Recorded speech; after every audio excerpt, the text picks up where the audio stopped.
Okay, next week. I didn't realise I was creating as Don't worry about it. Don't worry about it.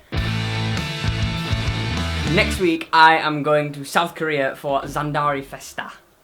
One of our bands has been offered a slot over there, offered 2 slots over there, so I am going to represent and help them on their journey. For that reason, I am going to explain to you today how to get gigs in other cities and other countries and how to manage your gigs in other places. First of all, for a starter band, I can see how it's a very far out dream to be playing in another country, but it's not that hard if you know how to do it. One way to get gigs in other countries and other cities is just contact booking agencies and promoters in that place. Send them your music, and if they like what they hear, then they might put you on.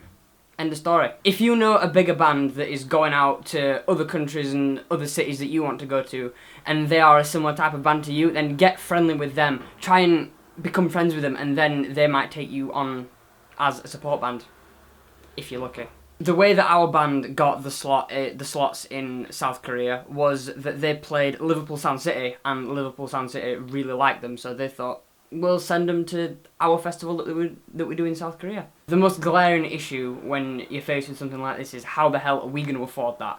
If it's an international festival, then most likely they'll pay you somewhat of a reasonable sum to go out there and play for them. This should technically cover your flights and your accommodation.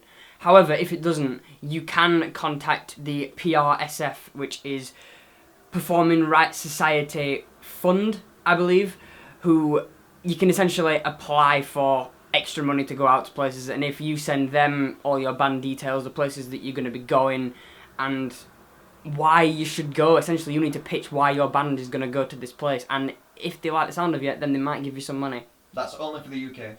That is only for the UK, yes. I don't know how that works in America. Google it. See if you've got a collection agency in your state or whatever, and see if there's any funding available. Just drop them an email, see if there's anything like it. Depending on how things go in the UK, within the next few years, we're most likely going to be finally leaving Europe. So if you're a UK band, get this done while you can, because it's going to be very hard to do in the near future. I didn't find out though. We said that we might need a visa for every single country in the EU. I don't think that's going to be the case. I think you'll just need one EU visa, and then you're allowed in any EU country. Still a pain in the backside, but less of a pain in the backside than I think we thought. Okay, things you'll need. If you're going to another country, obviously you're going to need a passport. These aren't that hard to get. Just get You might already have one. Might already have one. You're going to need transport of some kind. If you are just going to other cities in your country, or if your country is landlocked and you're just going to the cities in neighbouring countries, then you'll probably just need a van. Just hire a van for however many band members you need, and make sure it's big enough for all the equipment that you need.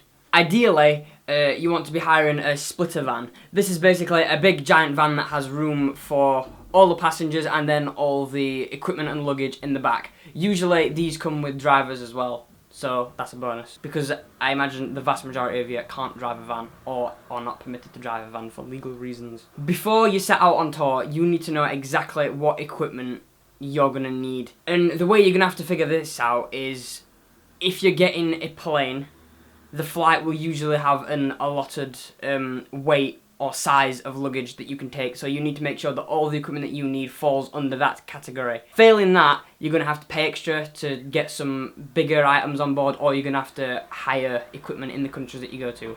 Speaking from experience, this is a massive pain in the arse, so don't bother. Just get all the equipment you need to fit in that allotted luggage space that you have. I don't know, you have a fucking church organ that you need to bring. In that case, just fucking hire a church organ. However, if you can't fit all your stuff on a flight, then there will most likely be places that you can hire equipment from wherever you're going, unless you're going to some very out-of-the-way place. But most cities in the world will have musical equipment hire. Depending on how long you're staying for, you're probably going to need accommodation as well. There's lots of cheap hotels and even hostels that you can go to, which is basically just one room with like 8 beds that you can all just veg out in for a night, which is easy enough. You say veg out? I did say veg Is out. that a thing? That is a thing. This is a thing that I do quite a lot. You veg. Okay, so that is the basics of how to get gigs and manage gigs in other cities and other countries. If you have any other questions, then direct them to Lenny, and I'm sure he will be very grateful in answering your questions. All the ways of contacting us are on the right hand side of your screen. My right or stage right. Yep.